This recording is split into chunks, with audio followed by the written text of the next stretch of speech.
Hello friends, तो कैसे हैं आप लोग। स्वागत है आपका जावास्क्रिप्ट वीडियो ट्यूटोरियल में। आज हम एक्सप्लोर करेंगे कि लूप्स क्या होते हैं, ये क्यों यूज़फुल होते हैं और कैसे अलग अलग टाइप्स ऑफ लूप्स को जावास्क्रिप्ट में यूज़ करते हैं, सिंपल एग्जांपल के साथ। चलिए शुरू करते हैं। सबसे पहले देखते हैं व्हाट आर लूप्स। लूप्स एक तरीके होते हैं जिसमें हम एक ब्लॉक ऑफ कोड को मल्टीपल टाइम्स रिपीट करते हैं जब तक एक स्पेसिफिक कंडीशन मीट नहीं हो जाती।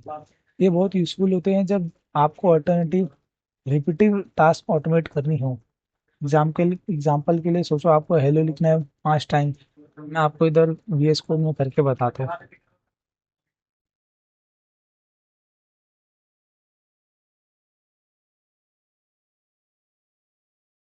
जैसे मैं लिखूंगा कंसोल डॉट लॉग हेलो।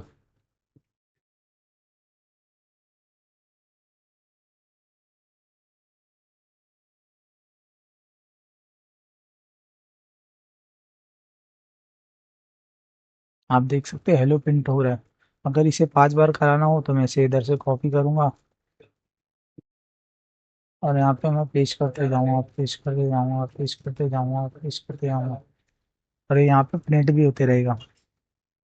अगर इसी को 100 बार अगर प्रिंट कराना हो तो हम इसे ऐसे फॉलो नहीं करेंगे और इसे बार बार प्रिंटिंग करेंगे, तो इधर लूप्स एंटर होता है और यहाँ पे फॉर लूप की मदद से हम इजीली कर सकते हैं।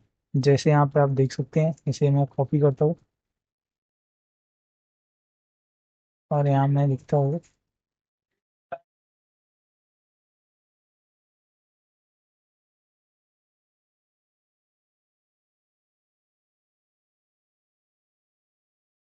आप देख सकते हैं लूप की मदद से ये 5 बार प्रिंट हो रहा है।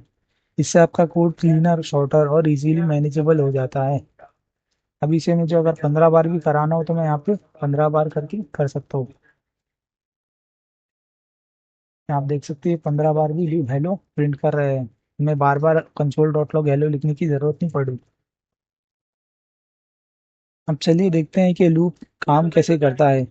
सबसे पहला initialisation, let I is equal to 0। ये सिर्फ लूप के साथ स्टार्ट में होता है। यहाँ पे हम आई की स्टार्टिंग वैल्यू 0 कर देते हैं, सेट कर देते हैं। और सेकेंड है कंडीशन, आई लेस देन 5। ये हर इटरेशन से पहले चेक होता है। अगर ये ट्रू होता है तो लूप रन होगा, अगर फॉल्स होता है तो लूप स्टॉप हो जाता है। और यहाँ पे है इंक्रीमेंट। हर इटरेशन के बाद आई को 1 से इटरेट किया जाता है। इसे लूप इवेंचुअली स्टॉप हो जाता है जब आई 5 के बराबर हो जाता है। चलिए अब देखते हैं why loops are useful. Loops time save करते हैं और आपके कोड एफिशिएंट बनाते हैं। रिपीटेड कोड लिखने के बजाय आपको थोड़ी ही लाइंस में सेम रिजल्ट अचीव कर सकते हो। चलिए अब देखते हैं लूप्स के टाइप्स। सबसे पहला है वाइल लूप। वाइल लूप तब तक इंस्ट्रक्शन रिपीट करता है जब तक कंडीशन ट्रू है। अगर कंडीशन स्टार्ट में फॉल्स होती है तो लूप रन नहीं करेगा। यहाँ पे आप फ्लो चार्ट में देख सकते हैं, यहाँ पे हमने स्टार्ट किया और यहाँ पे काउंट की वैल्यू हमने कर दी 1। अब वाइल से हम काउंट को 3 तक के लेके जाएंगे, लेस देन और इज इक्वल टू 3। ये पहले 3 प्रिंट करेगा, काउंट 1, काउंट 2, फिर काउंट 3 पे आके उसके बाद इज इक्वल टू 3 हो जाएगा तो फिर वो एंड कर देगा। यहाँ पे हम इसको कॉपी करके देखेंगे। सिर्फ कॉपी करता हूँ यहाँ से, अदर पेस्ट कर देते हैं। आप देख सकते हैं यहाँ पे कंसोल में प्रिंट हो रहा है while count is equal to less than और इज इक्वल टू 3। और उसको कंसोल करेंगे और यहाँ पे काउंट हम प्लस प्लस कर रहे हैं, तो यहाँ पे प्रिंट हो रहा है काउंट 1, काउंट 2, फिर काउंट 3। तो इसके बाद जब इसका 3 हो जाएगा तो इसके बाद ये ब्लॉक ऑफ कोड से हट जाएगा। उसके बाद में ये प्रिंट कर देगा लूप हैज एंडेड। अब चलिए देखते हैं do while loop. While loop से अलग ये होता है थोड़ा सा, और डू वाइल लूप कम से कम एक बार एग्जीक्यूट होता है कंडीशन चेक करने से पहले। यहाँ पे आप फ्लो चार्ट में देख सकते हैं, हमने यहाँ पे स्टार्ट किया और यहाँ पे लेट काउंट की वैल्यू हमने दे दी 1। और डू लूप सबसे पहले प्रिंट करेगा, फिर उसके बाद जाके वैल्यूज चेक करता है, मतलब कंडीशन लगाता है वाइल काउंट फिर less than is equal to 3। फिर वो ब्लॉक ऑफ कोड में रन करेगा जब तक का 3 काउंट होता नहीं, तब तक का वो एंड नहीं करेगा। इसको भी हम देखते हैं प्रैक्टिकली ये कैसा होता है। मैं सिर्फ ये जावास्क्रिप्ट का कोड उठाऊंगा और इसे मैं कमेंट आउट कर देता हूँ ताकि आप डिफरेंस भी देख पाओ वाइल लूप और डू वाइल लूप का। आप देख सकते हैं यहाँ पे रन हो रहा है। इसको सबसे पहले हमने स्टार्ट किया काउंट इज इक्वल टू 1 से, और सबसे पहले ये कंसोल लॉक करता है काउंट। तो यहाँ पे आप देख सकते हैं जो काउंट है, तो इधर 1 प्रिंट हुआ है, फिर उसके बाद में इसी को इंक्रीमेंट हो जाता है। फिर उसके बाद ये कंडीशन देखता है कि कंडीशन क्या लगी है इसमें। फिर ये कंडीशन है काउंट लेस देन और इक्वल टू 3, तो ये 3 बार तक का चलाएगा। फिर उसके बाद जब काउंट अपना 3 हो जाएगा तो उसके बाद ये ब्लॉक ऑफ कोड से निकल के यहाँ पे लूप है एंड डेट को प्रिंट कर देगा। अब चलिए देखते हैं फॉर लूप। फॉर लूप तब बेस्ट होता है जब आपको पता हो कि आप कितनी बार लूप रन करना चाहते हो। फ्लो चार्ट में देख सकते हैं यहाँ पे लेट हमने सम कर दिया 0, फिर उसके बाद में हमने इधर फॉर लूप लगाया लेट आई इक्वल टू 1, फिर आई लेस देन और इक्वल टू 5, फिर यहाँ पे हमने किए आई प्लस प्लस। ये सारे इटरेशन कैसे ये काम करता है इसमें बताया गया है, हम इसको प्रैक्टिकली देखेंगे। यहाँ से मैं कोड लूंगा, सिर्फ जावास्क्रिप्ट कोड,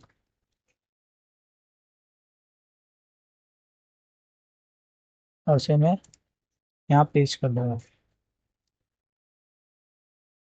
आप देख सकते हैं यहाँ सम ऑफ नंबर्स फ्रॉम 1 to 5 यहाँ पे प्रिंट हो रहा है। यहाँ पे हमने सम को 0 से स्टार्ट किया है, फिर लूप चलेगा आई इज इक्वल टू 1 से लेके आई इज इक्वल टू, यहाँ पे हमने लिखा है आई लेस देन और इक्वल टू 5, तो लूप चलेगा आई से 5 तक। हर आई को सम में ऐड करते रहेंगे यहाँ पे, और लूप के बाद रिजल्ट प्रिंट करते रहेंगे। तो ऐसे यहाँ पे अपना आ रहा है 15 कंसोल में। अब चलिए बात करते हैं फॉरइन लूप की। फॉरइन लूप का यूज हम ऑब्जेक्ट की कीज प्रॉपर्टीज को इटरेट करने के लिए यूज करते हैं। ये उन सिचुएशन में हेल्पफुल होता है जब आपको ऑब्जेक्ट के प्रॉपर्टीज या एरे के इंडाइसेस चाहिए। ये कैसे काम करता है हम इसको यहाँ पे इसकी मदद से देखेंगे वाले कोड की। मैं ऐसे सिर्फ जावास्क्रिप्ट का कोड लूंगा यहाँ पे। यहाँ पे आप देख सकते हैं फॉरइन लूप भी काम कर रहा है। फॉरइन लूप हर प्रॉपर्टी को इटरेट करता है कि हर प्रॉपर्टी का नाम रहेगा। जैसे पर्सन की से करंट प्रॉपर्टी का वैल्यू एक्सेस कर सकते हैं हम, और यहाँ पे है नेम का वैल्यू 7, और एज का है 25, और सिटी है यहाँ पे हमने वंडरलैंड लिख रखी है। और यहाँ पे हमने लिखा है फॉर लेट की इन पर्सन, हमने एक पर्सन को दूसरा नाम दे दिया की, और यहाँ पे हम उसे प्रिंट करा रहे हैं, और पर्सन डॉट की मदद से हमारा वैल्यू इधर एक्सेस हो रहा है, और यहाँ पे कोड कंसोल में भी आ रहा है। चलिए देखते हैं for of loop. For of loop iterables object जैसे एरे स्ट्रिंग मैप्स या सेट्स को इटरेट करता है। ये डायरेक्ट वैल्यू एक्सेस करता है, ना कि कीज या इंडाइसेस। जैसे फॉरिन में कीज और इंडाइसेस से अपन एक्सेस करते हैं, फॉर ऑफ लूप में सीधा डायरेक्ट अपन एक्सेस कर सकते हैं। ये इटरेबल एरेज या स्ट्रिंग के वैल्यूज को लूप करता है। जैसे आप सीनेरियोज में भी देख सकते हैं राइट अ जावास्क्रिप्ट प्रोग्राम लिखा हुआ है, हम इसे प्रैक्टिकली करके देखेंगे। जैसे यहाँ पे आप देख सकते हैं हमने यहाँ पे एक एरे बनाया, उसमें स्टोर किया 1 2 3, और फॉर ऑफ लूप की मदद से हम इटरेट कर रहे हैं उसे। यहाँ पे हमने लिखा for let count of numbers, फिर यहाँ पे हमने लिखा कंसोल डॉट लॉग काउंट, और यहाँ पे इसको प्रिंट करवा रहे हैं काउंट 1 2 3। फिर उसके बाद जब ये पूरा इटरेट हो जाएगा फिर उसके बाद ये प्रिंट कर देगा। ये एरेज और इटरेबल्स होता है, और एरेज में इटरेट करने के लिए मदद करता है, जैसे मैप हुआ, एरेज हुआ। अब चलिए बात करते हैं नेस्टेड लूप्स की। नेस्टेड लूप्स एक लूप्स के अंदर दूसरा लूप्स होते हैं। ये तब यूज होते हैं जब हम ग्रिड्स टेबल्स या मल्टी डायमेंशनल एरे के साथ हम काम करते हैं। ये एक आउटर लूप रन होता है और हर इटरेशन पे इनर लूप रन होता है। यहाँ पे आप सीनोरियोज में भी देख सकते हैं, यहाँ पे हमने स्टार्ट किया और आई इज इक्वल टू 2, फिर वाइल आई लेस देन और इज इक्वल टू 2 रहेगा, तो हम पहले इसको फॉल्स कर देंगे। फिर जे को भी हम देखेंगे कि वो 5 तक चल रहा है नहीं चल रहा है। यहाँ पे हम इसको प्रैक्टिकली देखेंगे तो ज़्यादा अच्छा समझ में आएगा।